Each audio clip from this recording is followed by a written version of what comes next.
Assalamualaikum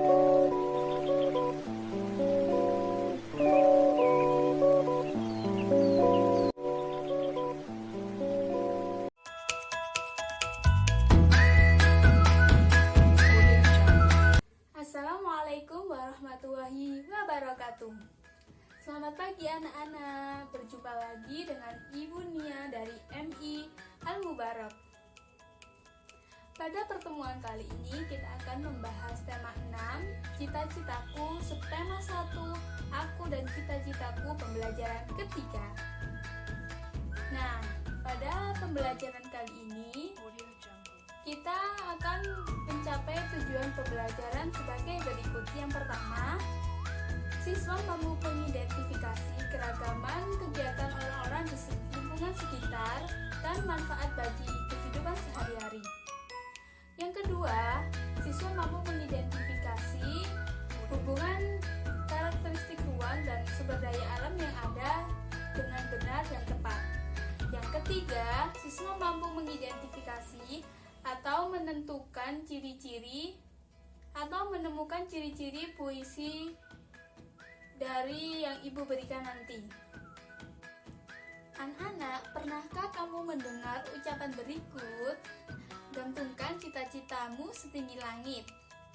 Nah, kalimat itu mengajak kita semua agar berusaha sekuat tenaga meraih cita-cita. Artinya, kita itu harus selalu bersemangat dan tidak mudah menyerah. Benny berjalan beriringan dengan Made. Made tertarik dengan gulungan koran yang dibawa Benny. Apakah itu, Ben? Apakah kita diminta untuk membawa sesuatu dari rumah? Tanya Made. Oh tidak, rasanya hari ini kita tidak diminta untuk membawa sesuatu. Akan tetapi saya ingin menunjukkan sebuah artikel kepada ibu guru, jawab Benny. Kemudian Made bertanya lagi, artikel apa itu, Ben?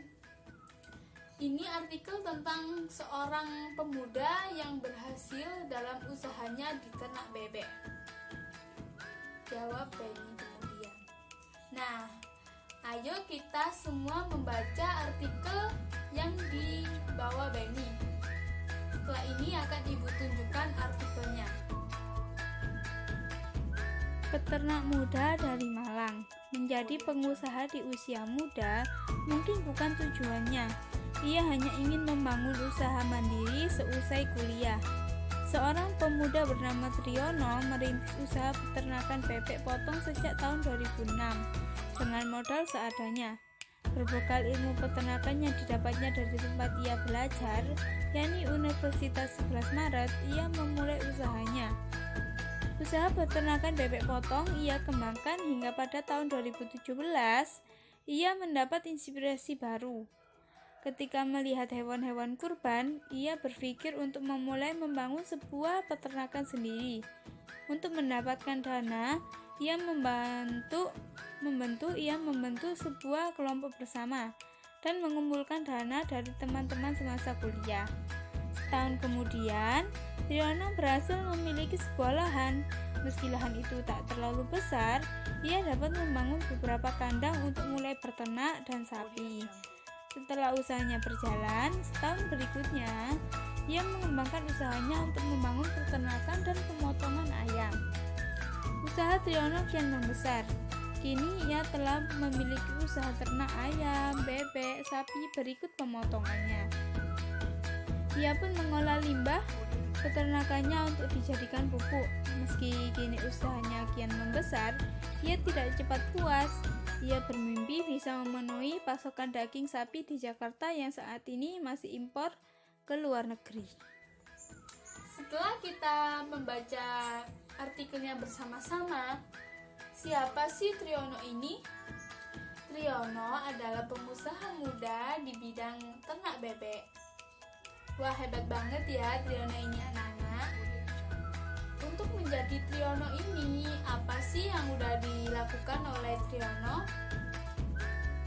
Untuk menjadi Triyono yang sekarang, pemuda sukses itu, Triyono memulai usahanya dari ternak bebek, kemudian dia mengembangkannya lagi untuk menternak kambing, sapi, ayam, dan lain sebagainya dengan menghimpun dukungan-dukungan dari teman berpilihannya. Dalam merintis usahanya ini, pasti Triono menghadapi beberapa kendala. Apa sih kendala yang dihadapinya? Nah, kendalanya itu ada lahan yang kurang memadai. Namun Triono tidak patah semangat. Dia terus berusaha, terus semangat, tidak mudah menyerah, dan akhirnya dia berhasil menjalankan usahanya. Apa sih mimpinya Triono untuk sekarang? Padahal kan dia sudah sukses menjadi pengusaha sukses. Namun apa sih yang menjadi mimpinya sekarang? Triono bermimpi bisa memenuhi daging sapi di Jakarta yang sekarang ini masih impor di luar negeri. Hebat banget ya, dia mempunyai mimpi seperti itu. Bagaimana dengan anak-anak? Apa mimpi yang anak-anak sekarang ingin capai? Berternak merupakan kegiatan mengembangbiakan hewan ternak untuk memenuhi kebutuhan manusia. Hasil ternak yang dapat digunakan adalah telur, daging, susu, bahkan kulitnya.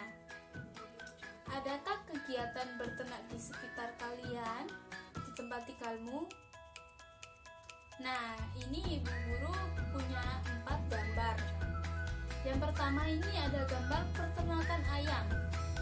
Peternakan ayam ini atau ayamnya ini dimanfaatkan dan diternakkan oleh manusia untuk diambil telurnya dan dagingnya. Terus bulu ayam ini bisa juga digunakan sebagai mulching anak-anak. Terus gambar yang kedua itu ada gambar sapi.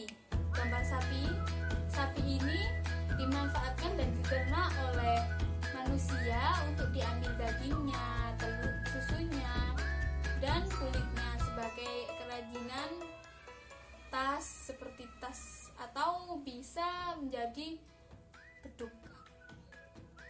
Kemudian gambar yang ketiga ada peternakan bebek. Bebek diternak dan dimanfaatkan oleh manusia untuk diambil telur dan dagingnya. Kemudian gambar yang keempat ada gambar kambing. Kambing ini dimanfaatkan dan diternak oleh manusia untuk diambil susu, kulit, dan dagingnya.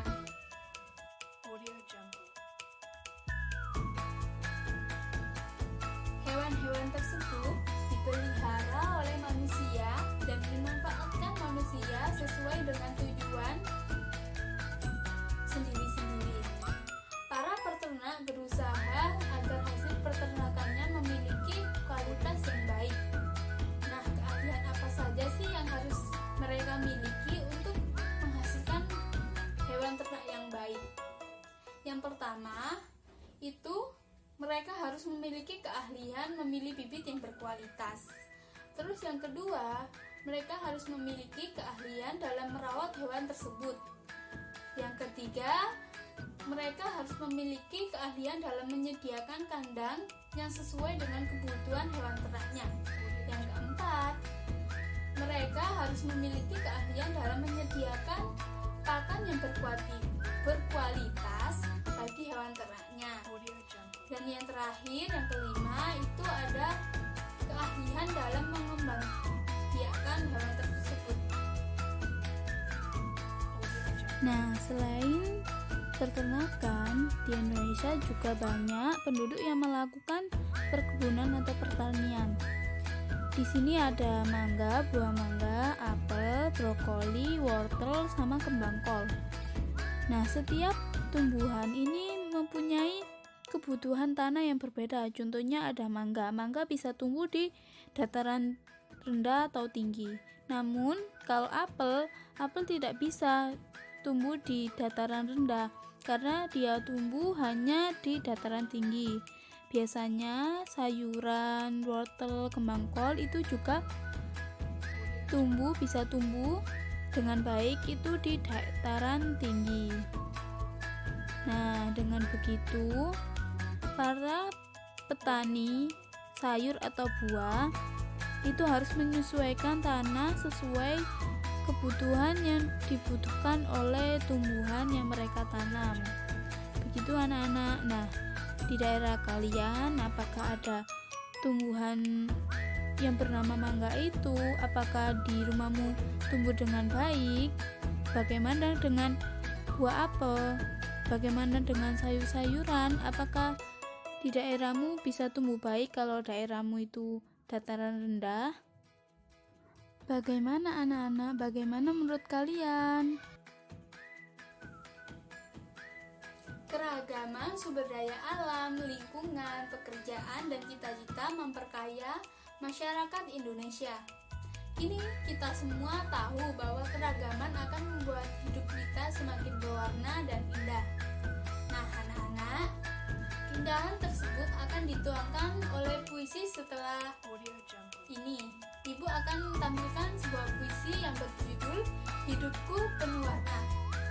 Nah, kita semua ayo membaca bersama-sama ya.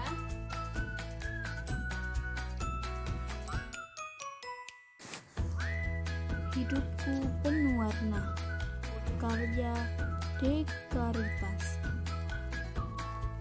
Bukit-bukit itu membiru dari jauh. Langit itu pun membiru dari jauh. Mereka terlihat sama, walau berbeda. Keduanya indah, keduanya mempesona. Walaupun berbeda, keduanya tak terpisah. Aku, kamu, dan kalian, cita-cita kita mungkin berbeda. Bukan siapa yang berlebihan, tapi kita akan bersama meraihnya. Hidupku penuh warna seperti pelangi di bawah langit. Berbeda itu indah dan membuat kita bersyukur pada Ilahi.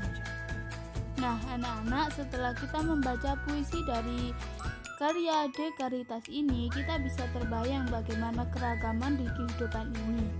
Terus isi dari puisi ini adalah cita-cita kita bolehlah berbeda, namun kita bisa meraihnya bersama-sama.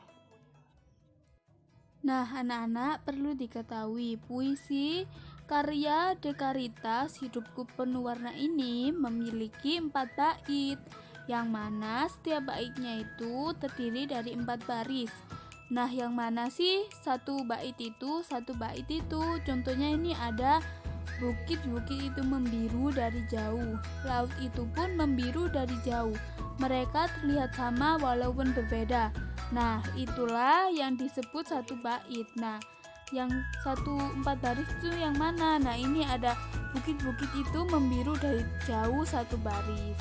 Laut itu pun membiru dari jauh 1 baris. Jarinya ini sudah ada 2 baris. Kemudian ada lagi. Mereka terlihat sama, ini baris ketiga. Walaupun berbeda, itu baris ke-6 ya anak-anak. Bisa dimengerti? Alhamdulillah anak-anak, kita berada di akhir pembelajaran.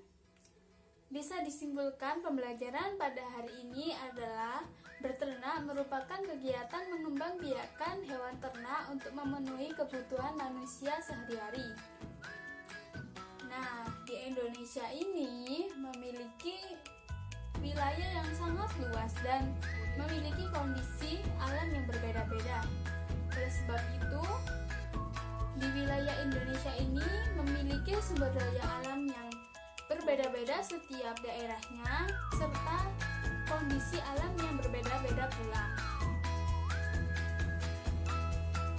Sumber daya alam dibagi menjadi 2. Yang tadi ada sumber daya alam dapat diperbarui dan sumber daya alam yang tidak dapat diperbarui. Puisi terdiri dari beberapa bait dan setiap baitnya terdiri dari beberapa baris. Sekian pembelajaran pada kali ini. Semoga kita diberikan ilmu yang manfaat barokah. Ibu pamit undur diri. Wassalamualaikum warahmatullahi wabarakatuh.